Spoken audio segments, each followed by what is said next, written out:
Après 2 journées d'affrontements meurtriers, 6 personnes s'ajoutent à la liste du nombre de morts lors des affrontements au Sénégal, ce qui porte le bilan macabre à 15 personnes en 2 jours, selon le bilan officiel du gouvernement du Sénégal.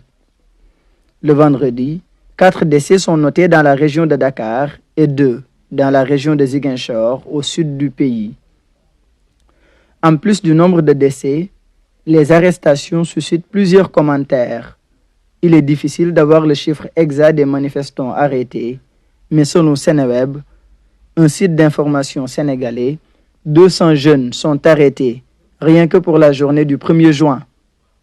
Le vendredi soir, des affrontements ont également eu lieu entre des jeunes manifestants qui ont tenu tête aux forces de l'ordre, surtout dans la banlieue dakaroise et à Ziguinchor. Ces manifestations ont déjà entraîné le saccage de nombreux biens publics et privés, des bâtiments à l'université Cheikh Anta Diop de Dakar, des banques, des magasins.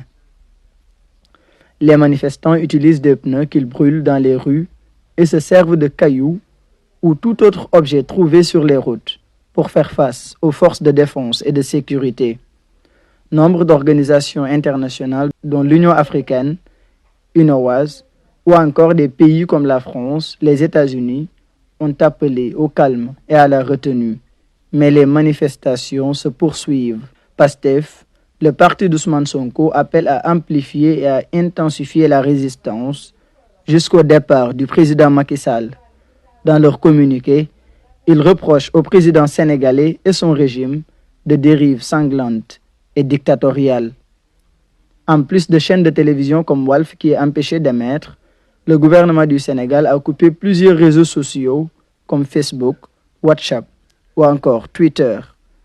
Des restrictions qu'il justifie comme pouvant permettre de cesser la diffusion de messages haineux et subversifs. Mais les Sénégalais ont trouvé des alternatives, notamment l'utilisation de VPN, Virtual Private Network, un réseau privé virtuel, outil numérique qui redirige le trafic Internet via un tunnel sécurisé.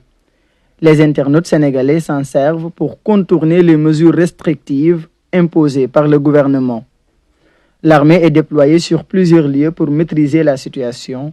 La présence des policiers et gendarmes reste visible dans toutes les images relayées sur les médias et les réseaux sociaux. Pour le porte-parole du gouvernement, les événements depuis jeudi ne sont pas une manifestation populaire avec des revendications politiques, mais plutôt des actes de vandalisme et de banditisme.